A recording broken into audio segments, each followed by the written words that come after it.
Kryetari i komunës së Tetovës, Bilal Kasami, sot ka marrë pjesë në promovimin e oborit të rinovuar dhe tereneve sportive multifunksionale të shkollës fillore komunale Istikball në Tetov.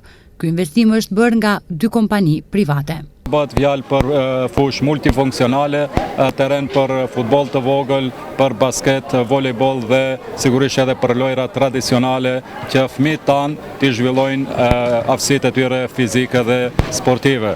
Kjo është një investim ndoshta i vogël për sa i përket vlerës, por shumë me vlerë të madhe dhe shumë i rëndësishëm për shkollën tonë, për fëmijët tanë që në të ardhmen të kenë kushte më të mira për të bërë aktivitetet e tyre sportive. Edhe njëherë inkurajojmë gjitha bizneset të jenë të afërta me komunën e Tetovës që të punojmë bashkërisht për të krijuar kushte më të mira. Kasami nënvizoi se në plan janë të ndërtohen dhe 2 pishina dhe 6 salla sportive në shkollat fillore në Tetov.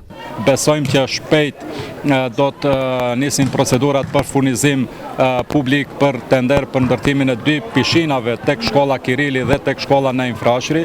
Bëhet fjalë për financim nga jashtë quajturi Kredia Hungareze.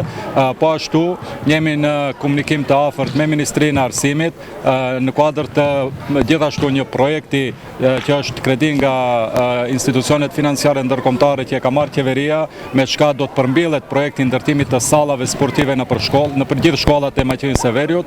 Tu komuna e Tetovës është e paraparë me 6 salla sportive që janë kryesisht shkollat fillore në qytet, këtë rast edhe Istikballi, edhe Kirili, edhe Naim Frashëri, por njëherësh ne po punojmë edhe në drejtim të rehabilitimit të tereneve multifunksionale të hapura, si të Kirili, si të gjimnazi dhe gjitha terenet tjera sportive. Kasami nuk ka dhënë afate konkrete se kur do të fillojë realizimi i këtyre projekteve, që kanë të bëjnë me përmirësimin e kushteve infrastrukturore sportive në shkollat e Tetovës.